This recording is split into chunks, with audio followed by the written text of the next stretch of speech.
Hello friends, welcome to my channel fitness basics. Guys, आज हम बात करने वाले हैं एक ऐसे टॉपिक के बारे में जिसको लेके लोगों के मन में बहुत सारे डाउट्स हैं और साथ ही साथ मिथ्स भी हैं। सो वो डाउट है कि क्या हमें अपने वर्कआउट के बाद इमीडिएटली प्रोटीन कंज्यूम करना चाहिए या प्रोटीन शेक लेना चाहिए। सो गाइस, इस वीडियो में मैं आपको सारी इन्फॉर्मेशन देने वाला हूँ सो दैट आपके मन में कोई भी डाउट नहीं रहे। एंड साथ ही साथ मैं आपको ये भी बताऊंगा कि अपने वर्कआउट को खत्म करने के बाद आपको इमीडिएट क्या कंज्यूम करना चाहिए। सो गाइस, ये वीडियो बहुत ही इन्फॉर्मेशन वाली होने वाली है, इसे आप एंड तक देखिए। So without wasting any time, let's start this video.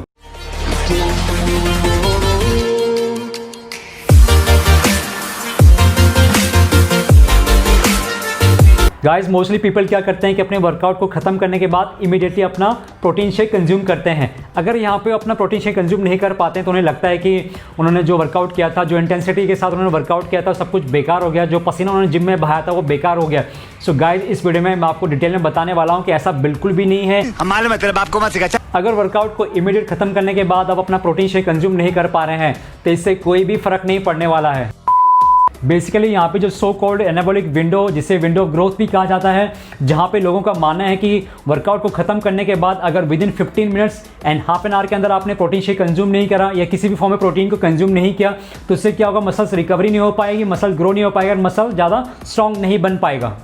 और यही कारण है गाइस कि मोस्ट ऑफ द पीपल क्या करते हैं, जिम में अपना प्रोटीन शेक लेके आते हैं और इमीडिएट अपने वर्कआउट को खत्म करने के बाद कंज्यूम करते हैं प्रोटीन शेक। या फिर कुछ लोग क्या करते हैं कि वर्कआउट खत्म करने के बाद इमीडिएट भागते हैं घर की तरफ सो दैट वो कंज्यूम कर सके उस प्रोटीन शेक को कंज्यूम कर सके, बिकॉज उनको लगता है कि अगर वो प्रोटीन कंज्यूम नहीं करेंगे तो उन्होंने जिम में जो भी पसीना बहाया, जो भी वर्कआउट किया था वो वेस्ट हो जाएगा। हमारे मतलब आपको मत सिखा। एक्चुअली जो कॉन्सेप्ट है प्रोटीन को कंज्यूम करना राइट आफ्टर द वर्कआउट, वो यहाँ से आया है कि जो मसल्स होते हैं they are actually more sensitive to protein after workout. और उससे क्या लगता है कि जो प्रोटीन होगा बॉडी ज़्यादा एब्जॉर्ब करेगी एंड ज़्यादा यूज़ करेगी उस मसल को ग्रो करने के लिए, मसल्स को रिकवर करने के लिए rather than the later hours throughout the day. Basically यहाँ पे एनाबॉलिक विंडो का मतलब ये है कि अगर आप अपनी बॉडी को 1 घंटे या 1 घंटे से ऊपर टाइम लगा रहे हैं प्रोटीन प्रोवाइड करने में आफ्टर योर वर्कआउट, तो उस केस में क्या होगा कि आपने जो भी वर्कआउट किया जिम में आप उसका बेनिफिट नहीं ले पाएंगे, जो कि बिल्कुल ही गलत है। बेसिकली एक्सरसाइज करना एक बहुत ही टफ वर्कआउट माना जाता है बिकॉज इससे माइक्रोस्कोपिक डैमेज होता है हमारी मसल सेल्स का, जो बेसिकली प्रोटीन से बने होते हैं। और जो प्रोटीन हम कंज्यूम करते हैं दिन भर में अपने वर्कआउट के बाद, वो क्या होता है, it actually supplies the basic building blocks, और जो कि हमारे मसल्स को फिर रिपेयर करते हैं एंड रिक्रूट करते हैं नए मसल्स को। सच बात बोल। इन बेसिक बिल्डिंग ब्लॉक्स को अमीनो एसिड्स भी कहा जाता है और जो मसल्स की रिकवरी में, उनको ग्रो करने में एंड नए मसल्स को रिक्रूट करने में हेल्प करते हैं। और अल्टीमेटली जो गोल होता है वो हमारा मसल बिल्डिंग का होता है और जिससे हमारा मसल ग्रो होता है। प्रोटीन कंज्यूम करना बहुत ही जरूरी है मसल्स की रिकवरी के लिए एंड मसल को ग्रो करने के लिए। अगेन, ये टोटली डिपेंड करता है आपके फिटनेस गोल पे, आपकी बॉडी टाइप पे, कि आपको एक दिन में कितना प्रोटीन कंज्यूम करना है सो दैट अपनी जो डेली की जो प्रोटीन रिक्वायरमेंट उसे आप हिट कर सकें। अभी तक जितनी भी स्टडीज हुई है उसमें यही पाया गया गाइस कि आपको इमीडिएट प्रोटीन लेने की कोई भी जरूरत नहीं होती अपने वर्कआउट को खत्म करने के बाद। 2017 में एक ऐसी स्टडी हुई थी medicine and science in sport exercise में, कि वहाँ पे कुछ लोगों को, कुछ मेल कैटेगरी को 22 ग्राम प्रोटीन कंज्यूम कराया गया right after the workout.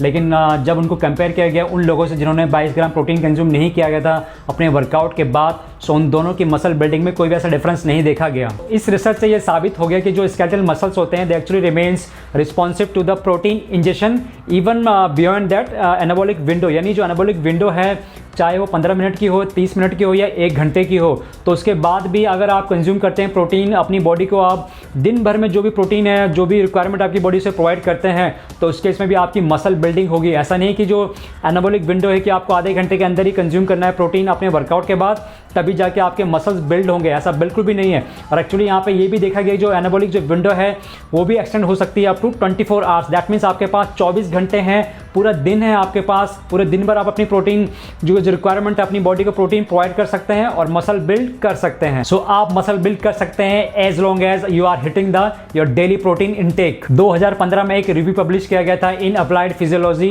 Nutrition and metabolism में, जिसमें बताया गया था कि एवरी एडल्ट को कम से कम 25 से 35 ग्राम प्रोटीन कंज्यूम करना चाहिए अपनी एक मील में for the optimal muscle growth. इसके लिए आप कंज्यूम कर सकते हैं एग वाइट कंज्यूम कर सकते हैं, आप मिल्क कंज्यूम कर सकते हैं, आप जितने आपके डेयरी प्रोडक्ट्स हैं कंज्यूम कर सकते हैं, सोया कंज्यूम कर सकते हैं, आप चिकन ब्रेस्ट कंज्यूम कर सकते हैं, फिश कंज्यूम कर सकते हैं। सो ये सभी आपके पास प्रोटीन सोर्सेज हैं जिससे आप जिसकी मदद से आप अपनी डेली प्रोटीन की जो रिक्वायरमेंट उसे हिट कर सकते हैं। 2013 में गाइस एक स्टडी पब्लिश की गई थी इन जर्नल ऑफ फिजियोलॉजी में, जहां पे मेल कैटेगरी को रेजिस्टेंस ट्रेनिंग के बाद 80 ग्राम प्रोटीन कंज्यूम कराया गया फॉर द नेक्स्ट 12 आवर्स। इस रिसर्च में उन लोगों को 3 कैटेगरी में डिवाइड किया गया।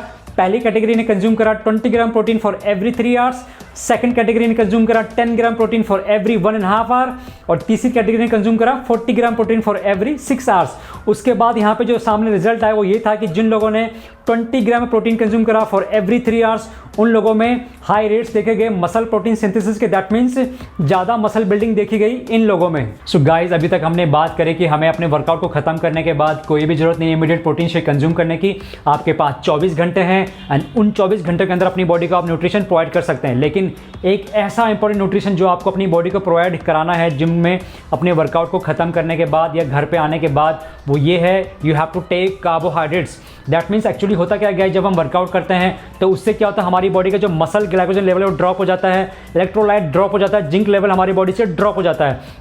सो बेसिकली उसको रिप्लेस करने के लिए हमें कार्बोहाइड्रेट्स लेने यहाँ पे बहुत ही ज़रूरी है। कार्बोहाइड्रेट्स के लिए आप banana, apple, date, rice cake consume कर सकते हैं। सो गाइस, इस वीडियो का कंक्लूजन ये है कि आपको अपने वर्कआउट को खत्म करने के बाद जिम में कोई भी जरूरत नहीं है प्रोटीन शेक को इमीडिएटली कंज्यूम करने की या फिर अपने वर्कआउट खत्म करने के बाद घर जाने की कि मुझे घर पर जाके अपना प्रोटीन शेक कंज्यूम करना है। बिकॉज वर्कआउट को खत्म करने के बाद आपके पास 24 घंटे हैं अपनी बॉडी को न्यूट्रिशन देने की। प्रोटीन, कार्बोहाइड्रेट्स, फैट्स या जो विटामिन्स, मिनरल्स है वो अपनी बॉडी को आप दे सकते हैं, प्रोवाइड कर सकते हैं। अपने वर्कआउट को खत्म करने के बाद भी आपके पास 24 घंटे हैं। और यार गैस, ये थी मेरी सारी इन्फॉर्मेशन प्रोटीन शेक को लेकर कि क्या हमें अपने वर्कआउट को खत्म करने के बाद इमीडिएट प्रोटीन शेक लेना चाहिए या नहीं लेना चाहिए। आई होप आपको सारी इन्फॉर्मेशन डिटेल में समझ आ गई होंगी। अगर आपको कोई क्वेश्चन तो प्लीज़ कमेंट कीजिए कमेंट सेक्शन में। एंड गाइस, वीडियो को लाइक करना मत भूलना, शेयर कीजिए and subscribe to my channel. All right guys, stay fit, stay healthy. My name is वेंदर and thank you so much for watching.